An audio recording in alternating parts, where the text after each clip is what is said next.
और अब बात मध्य प्रदेश में आवारा गायों को लेकर हाईकोर्ट एकदम सख्त है, जिसके बाद ग्वालियर हाईकोर्ट ने 13 कलेक्टर्स को नोटिस जारी किया है। केंद्र और राज्य शासन को भी नोटिस जारी किया गया। हाईकोर्ट की ग्वालियर बेंच ने नोटिस जारी किए। यह गंभीर विषय है। गौमाता सड़कों पर घूम रही हैं, जबकि गौमाता के संरक्षण को लेकर काफी सर्कुलर है। प्रशासन भी कोर्ट में उचित उपाय बताए।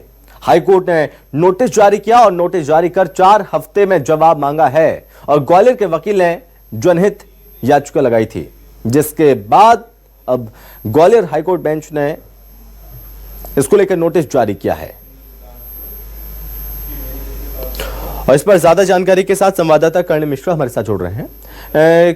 कर्ण, चूंकि हम लगातार देख रहे हैं कि मध्य प्रदेश में सड़कों पर गायें घूम रही हैं और कहीं पर बैठी रहती हैं, सड़कों पर बैठी रहती हैं, आए दिन हादसे होते हैं, लेकिन आवारा गायों की वजह से जिस तरह की दिक्कतें होती है, उसके बाद अब ग्वालियर हाईकोर्ट बेंच ने इस पूरे मामले पर नोटिस जारी किया है, संज्ञान लिया, याचिका लगाई गई थी इस मामले पर।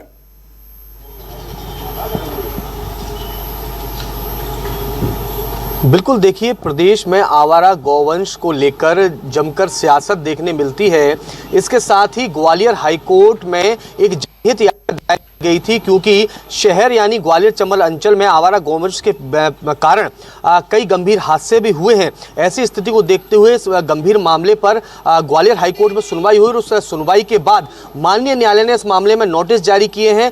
13 जिला कलेक्टर्स के अलावा केंद्र और राज्य सरकार को नोटिस जारी किया गया है और 4 सप्ताह में जवाब तलब किया गया है। मुख्य तौर पर जवाब जो मांगा गया है उसमें यह बात मांगी गई है कि किस तरह का प्लान जो है स्थानीय एडमिनिस्ट्रेशन के द्वारा तैयार किया गया है। आखिर क्यों आवारा गौवंश जो है वो सड़कों पर मौजूद है।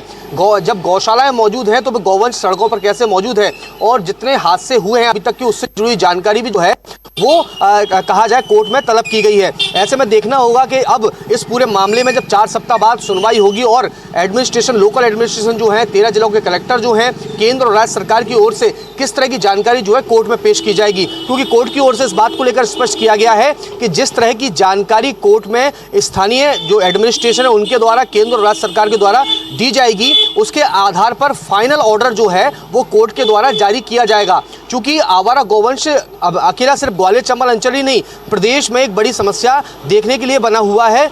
हादसे हो रहे हैं, बड़े हाईवे जो हैं हम देखते हैं कि दुर्घटना की कई गाड़ियां शिकार होती हैं, तो उसमें देखा जाता है कि हाईवे पर गाय मौजूद रहती हैं। लिहाजा इस मामले में देखना होगा किस तरह के जवाब पेश किया जाता है और उसके साथ ही माननीय न्यायालय इस मामले में आगे क्या अपना रुख अख्तियार करते हैं। जी, बहुत धन्यवाद आपका तमाम जानकारी के लिए कर्ण।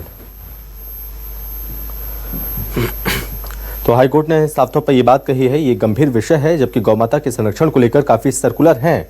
प्रशासन भी कोर्ट में उचित उपाय बताए कि क्या करना चाहिए। सरकार की तरफ से केवल कागजी घोड़े दौड़ाए जा रहे हैं, कागजी कार्रवाई की जा रही है, धरातल पर कुछ नहीं।